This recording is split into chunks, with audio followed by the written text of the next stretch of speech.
এবার নিজের ঘরের জমি, নিজের পরিবারের জমি ফেরত নেওয়ার পালা। 1947 সালের ভুলগুলো শুধরে নেওয়ার পালা। পিওকে আমাদের চাই, এবং পিওকে শুধু নয়, আরো বিভিন্ন যে জমি পড়ে রয়েছে তার খতিয়ান এবার চাই। যারা এই মুহূর্তে রয়েছেন তাদের সাথে এই মুহূর্তে আলাপ করবো। রয়েছেন এই মুহূর্তে চন্দ্রচূড় ঘোষ ঐতিহাসিক এবং লেখক এই মুহূর্তে রয়েছেন ঝন্টু বড়াইক অধ্যাপক, এই মুহূর্তে নীলাভও রয়েছেন আইনজীবী, এবং দীপ্তাশ্ব যশ বিজেপি মুখপাত্র এই মুহূর্তে রয়েছেন। আমি চন্দ্রচূড়দার কাছে যেতে চাই। চন্দ্রচূড়দা, একেবারে ক্লাস 5, 6, 7, 8-এর বাচ্চা, একেবারে আমি শান্ত শিষ্ট সেকুলারদের মতন, নিরীহ বামপন্থীদের মতন আপনার কাছে একটা নিরীহ প্রশ্ন করতে চাই। আমাদের কোন কোন জমি আছে আজকে রাষ্ট্রীয় বিএলআরও হয়ে, ল্যান্ড রেভিনিউ অফিসার হয়ে যদি আপনি বলেন যে কোন কোন দেশ আমাদের জমিগুলো রেখে দিয়েছে? আমি শুনেছি একটা সময় চিটাগং বা চট্টগ্রামও আমাদের হওয়ার কথা ছিল। আমাদের রাষ্ট্রনেতারা মনে করেছে চট্টগ্রামের মতন ছোট জায়গা কেন আমরা নিয়ে এত ভাবনা চিন্তা করছি। চট্টগ্রামটি হিন্দু প্রধান, আদিবাসী প্রধান হলেও বাংলাদেশে চলে যায় বা পূর্ব পাকিস্তানে চলে যায়। ঠিক সেরকমভাবে পিওকে নিয়েও আসলে নাকি একের পর এক এই কাণ্ডগুলো হয়েছে। একটু যদি দর্শককে বলেন, কারণ আমরা আমাদের স্মৃতিশক্তি বড় দুর্বল হয়ে যাচ্ছে।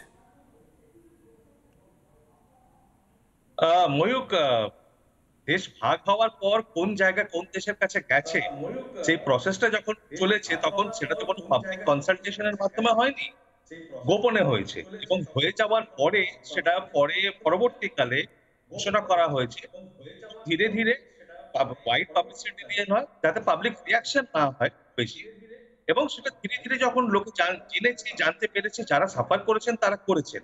কিন্তু মানে সেটা হয়েছে 80 বছর আগে, তখন সেটা ইন্টারনেটের যুগও নয়, ইলেকট্রনিক মিডিয়ার যুগও নয়, ফলে লোকের কাছে খবর পৌঁছতে সময় লাগতো এবং সেটা তাদের অ্যাবজর্ব করতেও সময় লাগতো। ফলে তার যে রিয়াকশন আজকে, সেটা যদি তার সেই যে রিয়াকশন দেখা যেত সেটা অবশ্যই তখন দেখা যায়। কিন্তু ধীরে ধীরে এই 70-80 বছর ধরে তার যে এফেক্ট সেটা আমরা হাড়ে হাড়ে টের পেয়েছি, সেটা ভুক্তভোগী, সেটা বাংলাদেশ এবং পাকিস্তানের দুদেশেই, দুটো পার্শ্ববর্তী দেশেই সেটা দেখা গেছে। এবং পাকিস্তান বিশেষ করে টেরোরিজমকে স্ট্র্যাটেজি হিসেবে নিয়েছে। তো সেই স্ট্র্যাটেজি, সেটাকে ডিল করার জন্য বিভিন্ন সরকারের একটা অ্যাপ্রোচ থাকে, সেটা আমরা দেখেছি কংগ্রেস সময়ে খুব একটা মানবতাবাদী, বিশ্ব মানবের পজিশন থেকে তো সেটাকে নিয়ে ডিল করার প্রয়োজন ছিল, এবং মানে সেটা তাদের প্রয়োজন ছিল। আজকেও সেই সুর তারা বজায় রেখেছে, এবং তাদের সঙ্গে বামপন্থী যারা, তারাও বিশ্ব মানবতাবাদী একটা অ্যাপ্রোচ সেটা নিয়েই আর তর্ক করে যাচ্ছেন। কিন্তু আসার কথা এইটা যে কেন্দ্রীয় সরকার এবং প্রধানমন্ত্রী নরেন্দ্র মোদী বিশেষ করে ইন্ডিয়া ফার্স্ট যে স্লোগানটা তুলে উনি ক্ষমতায় এসেছিলেন, এখনো তিনি সেটার কথা বলছেন, এবং ইন্ডিয়া ফার্স্ট ধরে রেখে সেই প্রিন্সিপাল নিয়েই উনি আশ্বাস দিয়েছেন এই জঘন্য ঘটনার পরে যে ডিসাইসিভ অ্যাকশন নেওয়া হবে। এবং এজেন্ডায় অনেক কিছু আছে, অনেক বছর ধরে রয়েছে। পিওকে ফিরিয়ে নেওয়া, সেটা পলিটিক্যাল অ্যাপ্রোচ যেমনি একটা আছে, সেমনি মিলিটারি অ্যাপ্রোচের কথাও হয়েছে। এবার আমাদের অপেক্ষা করতে হবে, দেখতে হবে যে মানে দেখো, আমরা বলে দিলেই তো আর হয়ে যাবে না, রাতারাতি গিয়ে মিলিটারি সেটা দখল করে নেওয়া হয় না, কিন্তু তার জন্য একটা প্রস্তুতি দরকার, একটা সুযোগ দরকার, একটা সিচুয়েশন দরকার।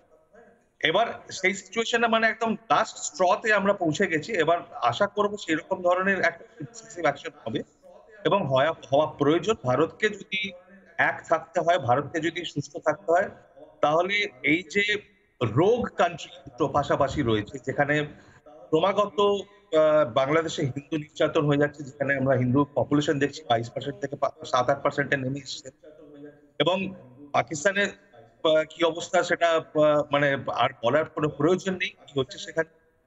তো এই যে একটা স্টেবিলিটি মেনটেন করতে গেলে এই সাউথ এশিয়ায়, তাহলে এই দুটো জায়গাতে একটা ডিসাইসিভ অ্যাকশনের প্রয়োজন, এবং বিশেষ করে পাকিস্তান কাশ্মীর একটা ডিসপিউটেড এরিয়া বলে পাকিস্তান যে গোলমালটা পাকিয়ে রেখেছে। চন্দ্রজিৎ, আমি আপনাকে একটু থামাচ্ছি, কারণ এই মুহূর্তে অমিত শাহ বারবার, কেন্দ্রীয় স্বরাষ্ট্রমন্ত্রী অমিত শাহ, তিনি বারবার একটা কথা বলেছেন, আমরা প্রতিরক্ষা মন্ত্রীর গলাতেও এটা শুনেছি, কিন্তু এখন আগে আমাদের মনে হচ্ছিল যে এটার মধ্যে একটা রাজনৈতিক কোনো কথা আছে, কিন্তু এই মুহূর্তে মনে হচ্ছে যে না, এটা বোধহয় পলিসির মধ্যে ছিল। পাকিস্তান অকুপাইড কাশ্মীর, পাক অধিকৃত কাশ্মীর ফিরিয়ে আনা। আমাদের জমি ছিল, কেউ চেষ্টা করেনি 70 বছর ধরে, 370 অবলুপ্ত করা হয়েছে, এবার পাকিস্তান অকুপাইড কাশ্মীরও ফিরিয়ে আনা হবে, কবে? সেটা জবাব চায় বাংলা। দেখুন, पाकिस्तान के पास एटम बम है। मोदी जी के नेतृत्व में भारत इतना मजबूत है, कोई एटम बम से डरने की जरूरत नहीं है। पाक ऑक्यूपाइड कश्मीर भारत का है और हम उसको लेकर रहे हैं। এই মুহূর্তে আরেকটা ব্রেকিং নিউজ এসেছে। সেই ব্রেকিং নিউজের দিকে নজর রাখবো। পাকিস্তান এবং ভারতের এই যে যুদ্ধ পরিস্থিতির যে সিচুয়েশন, সেই সিচুয়েশনে আরেকটা ব্রেকিং নিউজ এই মুহূর্তে রয়েছে।